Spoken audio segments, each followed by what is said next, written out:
Assalamualaikum warahmatullahi wabarakatuh. Selamat datang di channel ini. Di video kali ini, kita akan mendengar sebuah kisah nyata yang penuh pelajaran hidup. Tentang seorang ibu rumah tangga sederhana yang pernah dihina, dicaci, dan dibuli tetangganya karena miskin. Namun dengan doa, kesabaran, dan kerja keras, ia bangkit membuktikan bahwa rezeki dari Allah tak pernah tertukar. Semoga kisah ini jadi inspirasi bagi kita semua. Kalau kalian suka dengan cerita ini, jangan lupa klik tombol like, tulis komentar terbaik kalian, dan subscribe channel ini agar kami semakin semangat membagikan kisah-kisah penuh hikmah lainnya. Angin berhembus kencang di gang sempit perkampungan pinggiran kota.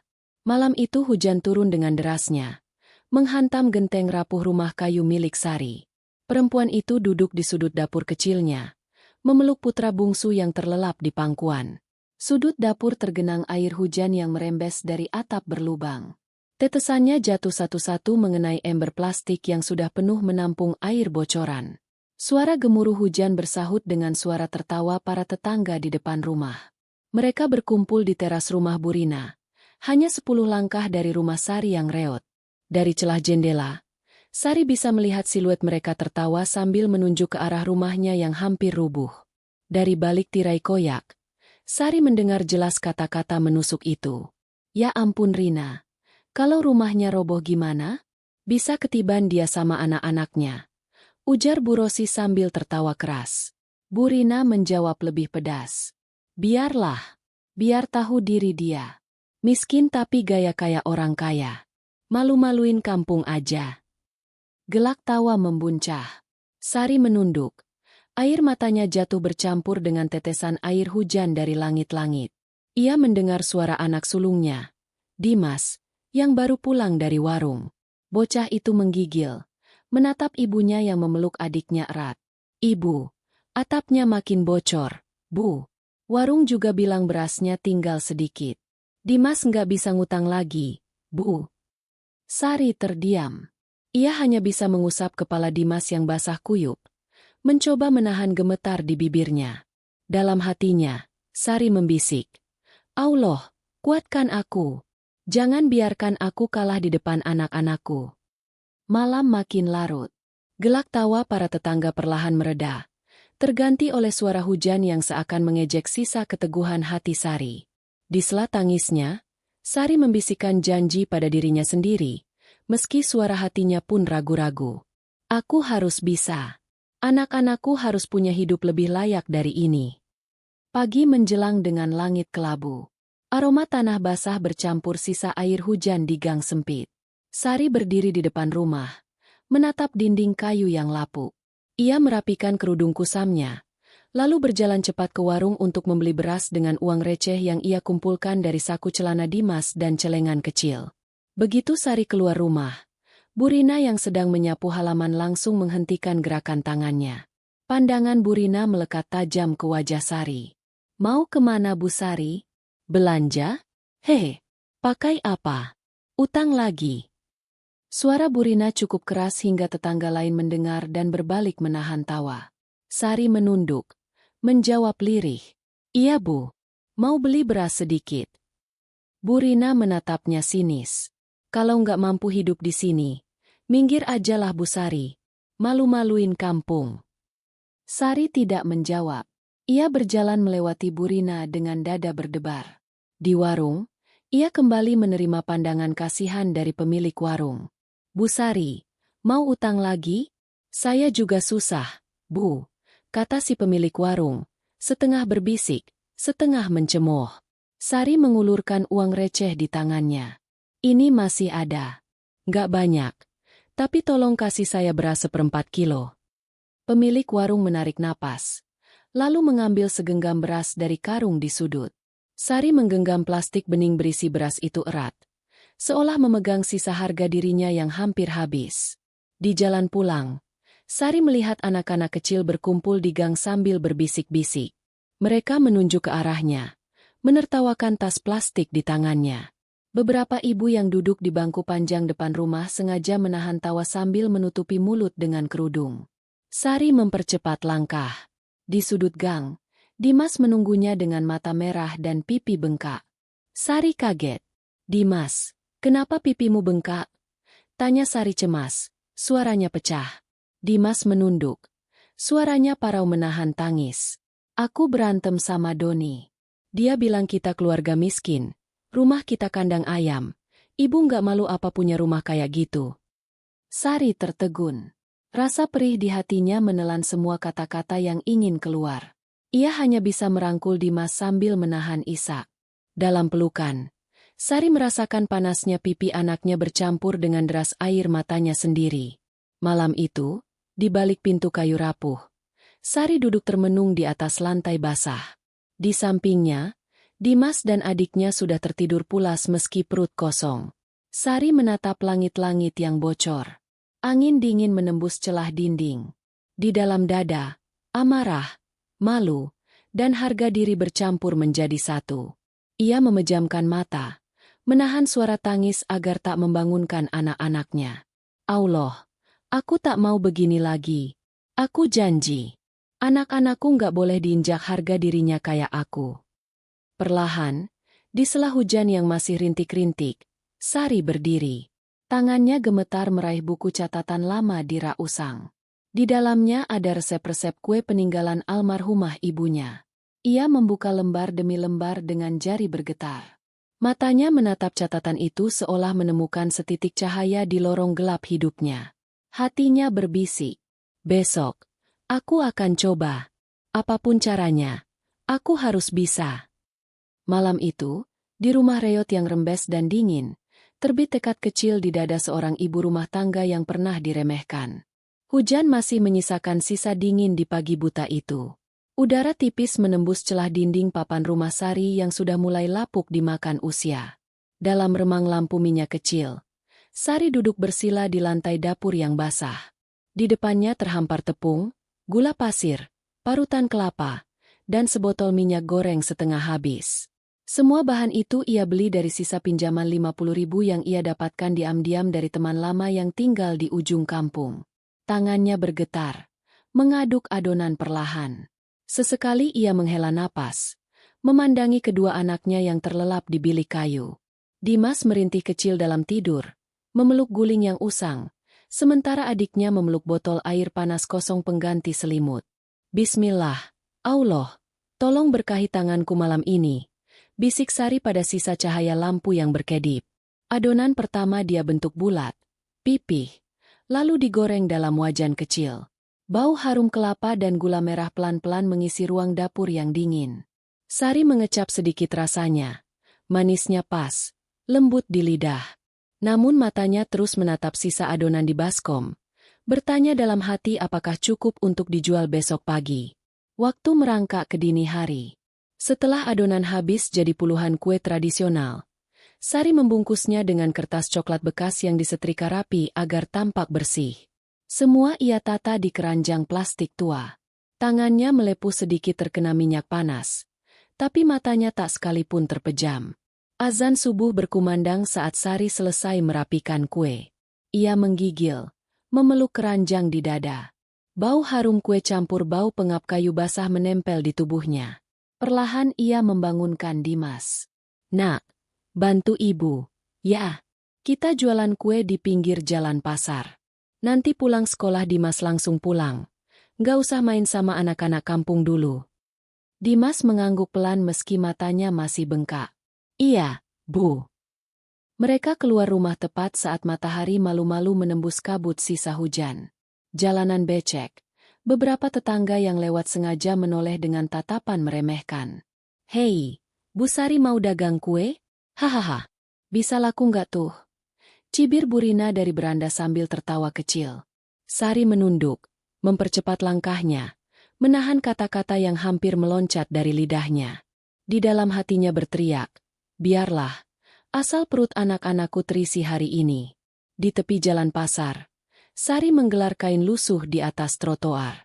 Di atasnya ia tata kue satu persatu. Beberapa pedagang lain menoleh dengan malas. Beberapa tertawa pelan sambil berbisik dengan pedagang lain. Pagi itu, orang-orang lalu lalang membawa belanjaan. Beberapa melirik kue Sari, lalu berlalu begitu saja tanpa menawar. Anak-anak sekolah yang lewat hanya melirik heran, lalu berlari sambil tertawa. Jam sudah menunjuk pukul 8 pagi.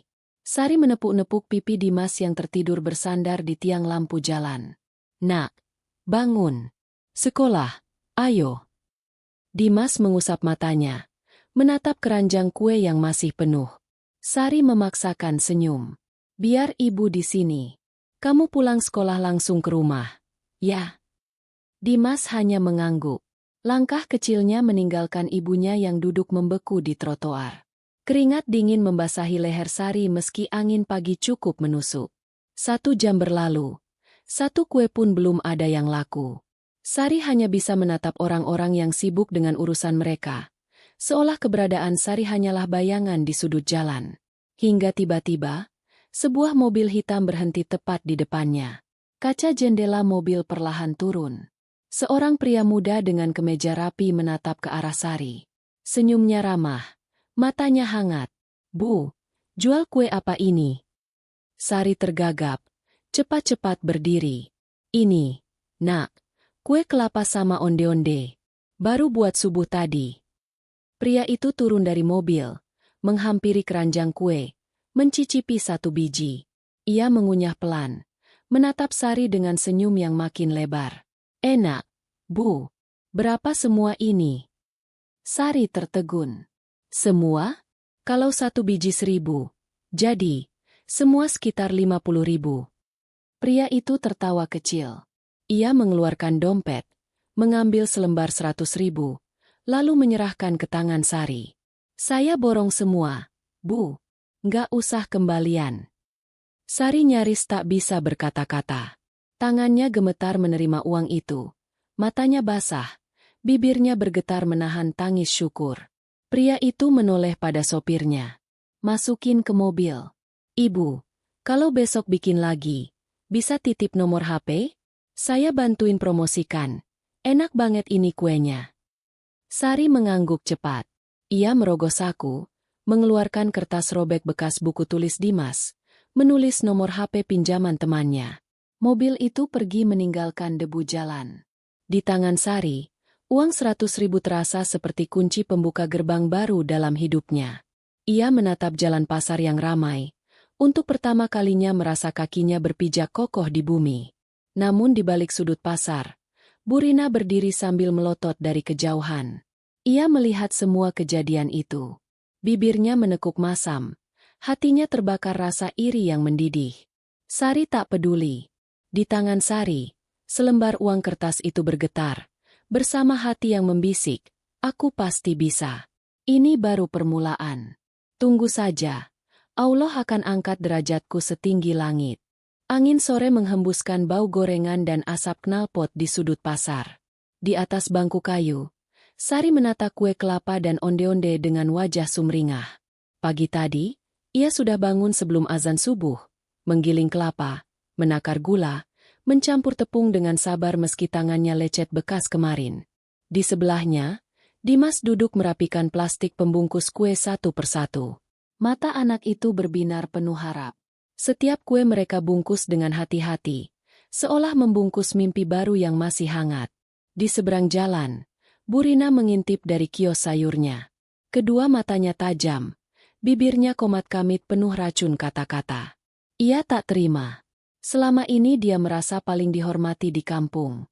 Sekarang, Sari si miskin hina tiba-tiba bikin dagangan yang mulai menarik orang-orang. "Dasar wanita nggak tahu diri," gumam Bu Rina. Ia memanggil Bu Rosi yang sedang memilih cabai. "Lihat tuh, Sari. Baru laku 1 kali kemarin udah sok rajin. Kita bikin dia kapok yuk. Biar nggak ganggu rezeki orang." Bu Rosi terkekeh, menutup mulut dengan kerudung.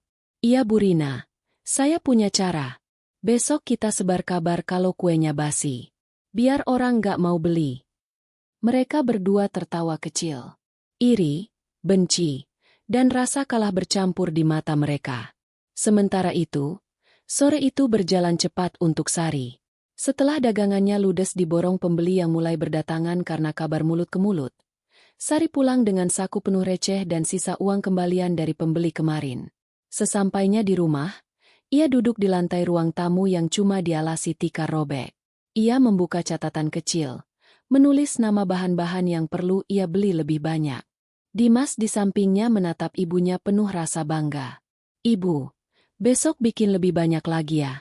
Biar Dimas bantu jual keliling sekolahan. Teman-teman pasti mau beli." Sari menatap mata anaknya. Hatinya bergetar. Ia mengangguk sambil membelai pipi Dimas yang tak lagi bengkak. "Insya Allah. Nak, kita harus usaha terus. Jangan pernah malu. Yang harus malu itu orang yang menghina rezeki orang lain." Dimas tertawa kecil, menatap ibunya seolah menatap pahlawan yang baru terlahir dari debu kesedihan. Malam itu, di rumah reyotnya, Sari menatap sisa uang 100.000 yang kini bertambah menjadi hampir 300.000. Baginya, itu bukan sekadar uang. Itu tanda bahwa Allah sedang membuka jalan. Sekecil apapun lubangnya, Sari bertekad akan merangkak melewatinya demi anak-anaknya. Namun di balik tembok kayu rumahnya yang tipis, kabar fitnah mulai merayap diam-diam. Keesokan paginya, Sari kembali duduk di trotoar pasar dengan keranjang lebih besar. Kue kelapa, onde-onde, ditambah bolu kukus pesanan seorang pembeli kemarin.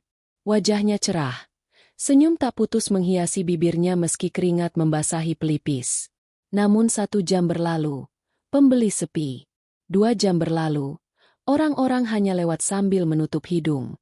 Beberapa berbisik pelan, lalu menjauh. Dimas yang membantu menawarkan kue pada ibu-ibu pun ditolak mentah-mentah. Seorang ibu menatap Dimas dengan jijik. Jangan beli kue dia. Katanya kemarin ada yang sakit perut makan kue itu.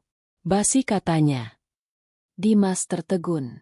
Ia berlari ke arah ibunya, menahan air mata. "Ibu, kenapa orang-orang gak mau beli? Padahal rasanya enak. Teman Dimas aja suka." Sari memeluk Dimas erat. Hatinya berdenyut perih. Ia tahu ini pasti ulah orang yang tak rela melihatnya bangkit. Tapi Sari menahan gejolak marah. Ia mengelus kepala Dimas, menatap langit yang mendung. "Gak apa-apa. Nak, jangan nangis. Rezeki itu dari Allah, bukan dari mulut orang." Mata Sari beralih pada jalanan pasar yang makin ramai. Pelan, ia berdiri, mengangkat keranjang kuenya. Ia berjalan menyusuri gang pasar, mengetuk pintu kios satu persatu. "Permisi Bu, mau coba kue kelapa? Baru, hangat, saya bikin subuh tadi." 1 kios menolak. 2 kios menolak. 3 kios menolak dengan tatapan jijik. Namun di kios keempat, seorang ibu muda berkerudung abu menatap Sari lama. Ia memandang Dimas yang memeluk pinggang ibunya dengan mata berkaca. "Bu, 1 onde-ondenya berapa?" Sari buru-buru tersenyum. 1.000 Bu. Ibu muda itu membeli 10 biji. Ia mencicipi 1, lalu terdiam. Senyumnya terbit. "Enak Bu, manisnya pas. Mau saya foto? Saya upload ke grup ibu-ibu RW, boleh?" Sari menahan napas. Matanya nyaris tumpah airnya. "Allah, terima kasih Bu. Terima kasih banyak." Ibu muda itu tertawa. "Semangat ya Bu Sari. Rezeki nggak bakal ketukar kok." Begitu ibu muda itu pergi, Dimas melompat kecil memeluk pinggang ibunya. "Ibu," kata Pak Ustadz, "fitnah itu bakal kalah sama kebenaran kan Bu?" Sari menatap putranya, membenarkan kerudungnya, menarik napas panjang. "Iya Nak, kita harus lawan fitnah pakai doa dan usaha.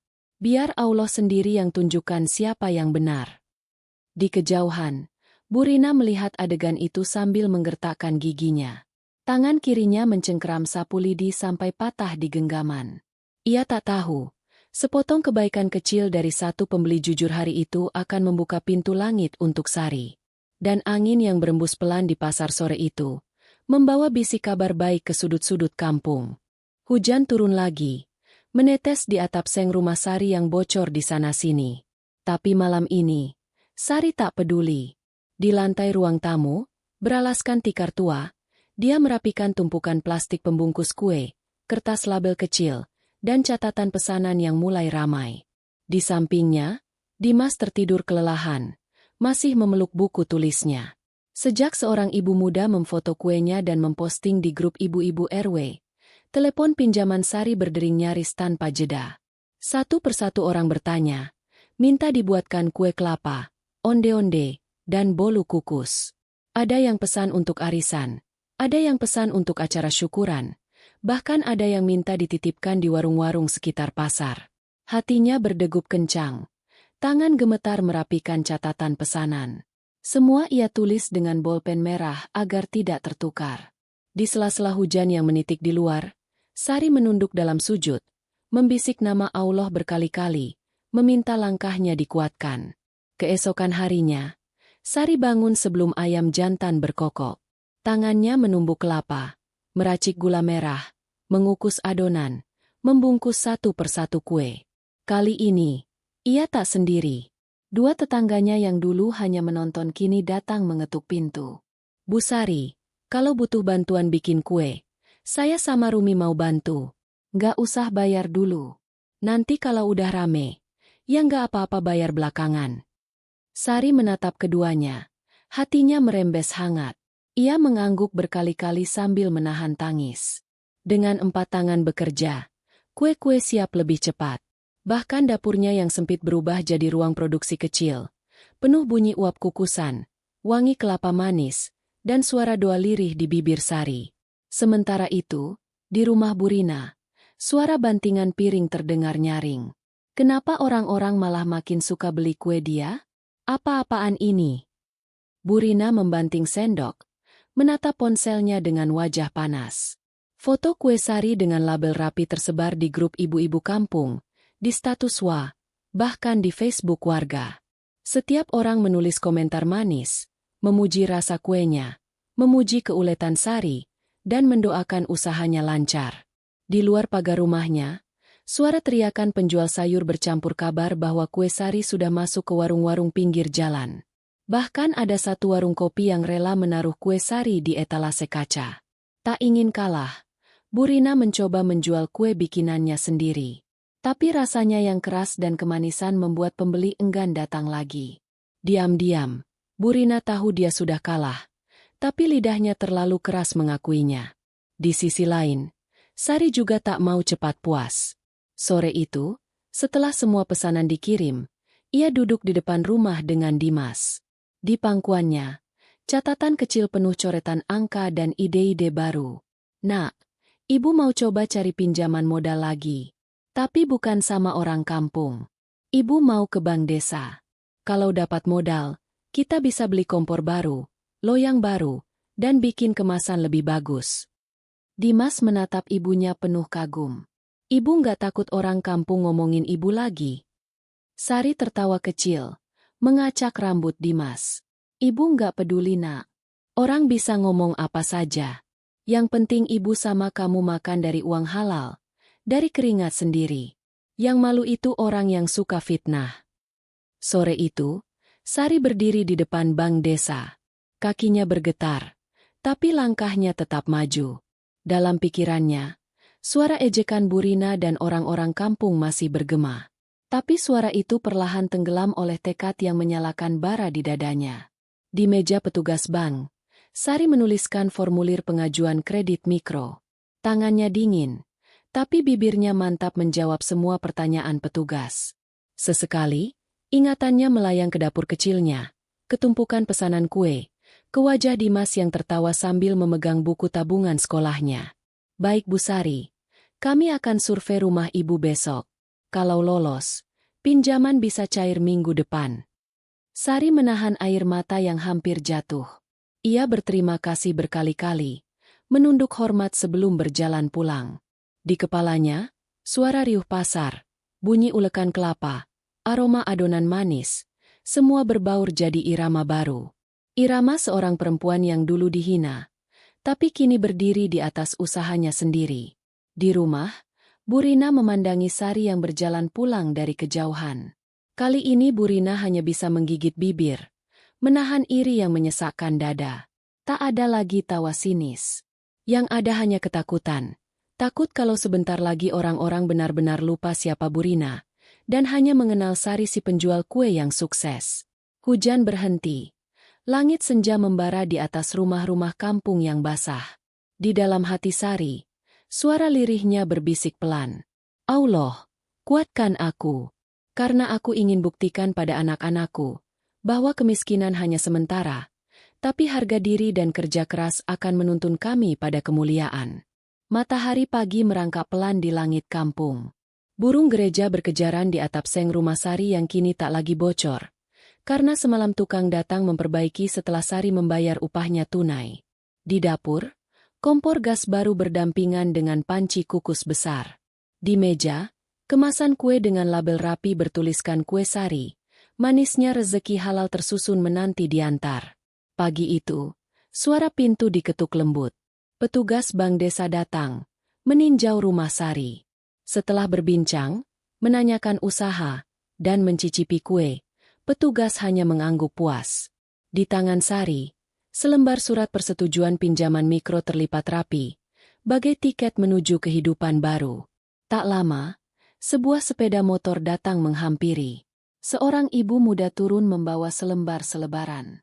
Bu Sari, saya dari koperasi kampung.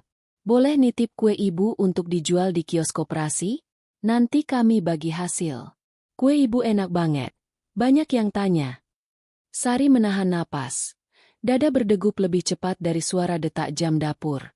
Ia mengangguk sambil menggenggam tangan ibu itu erat. Iya Bu. Terima kasih. Semoga Allah balas kebaikan ibu. Hari itu, Sari bekerja tanpa henti. Pesanan datang dari penjuru kampung.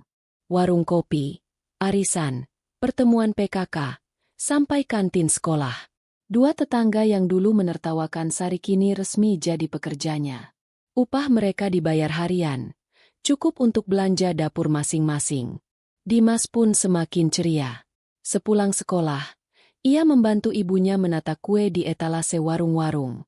Mulut kecilnya tak henti mempromosikan pada teman-teman. Ini kue buatan ibu saya. Enak, manis, bikin semangat belajar. Sementara itu, Bu Rina semakin terpojok. Pelanggannya kabur satu persatu. Bisikan fitnah yang dulu ia sebarkan kini berbalik menampar wajahnya sendiri.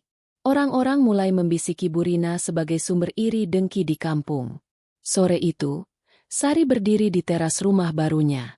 Bukan rumah mewah, tapi cukup kokoh dengan tembok bata, atap genteng, lantai keramik bekas sumbangan seorang dermawan yang terkesan dengan kerja kerasnya. Sari menatap halaman kecil tempat Dimas dan adiknya bermain kejar-kejaran. Air matanya menetes.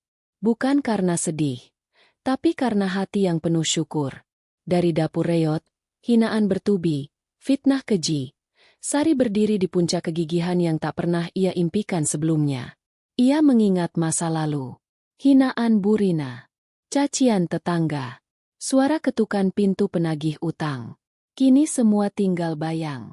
Yang nyata adalah aroma kue yang manis, suara anak-anak yang tertawa, dan senja yang memerah di langit kampungnya.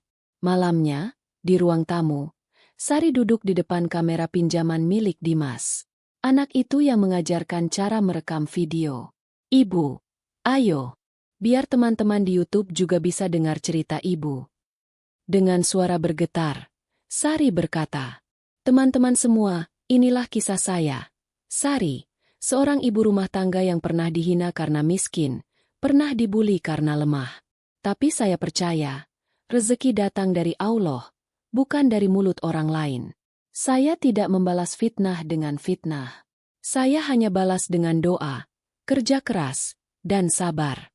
Hari ini, Allah tunjukkan kebesarannya. Sari menghapus air matanya, menatap Dimas yang merekam dengan bangga. Kepada siapapun di luar sana yang sedang jatuh, jangan pernah malu. Jangan pernah tunduk pada hinaan orang. Berdirilah di atas kaki sendiri, dan yakinlah, tidak ada usaha yang sia-sia. Hikmah dari cerita ini tertuang dalam firman Allah. Barang siapa bertakwa kepada Allah niscaya Dia akan mengadakan baginya jalan keluar, dan memberinya rezeki dari arah yang tidak disangka-sangkanya. Dan barang siapa bertawakal kepada Allah maka Dia akan mencukupkannya. Quran Surat At-Talaq 23. Terima kasih banyak sudah mendengar kisah Sari hingga akhir. Jika kalian terinspirasi, jangan lupa tinggalkan komentar di bawah, klik tombol like, dan subscribe channel ini agar semakin banyak kisah penuh harap yang bisa kita bagikan. Semoga Allah selalu memberkahi kita semua. Wassalamualaikum warahmatullahi wabarakatuh.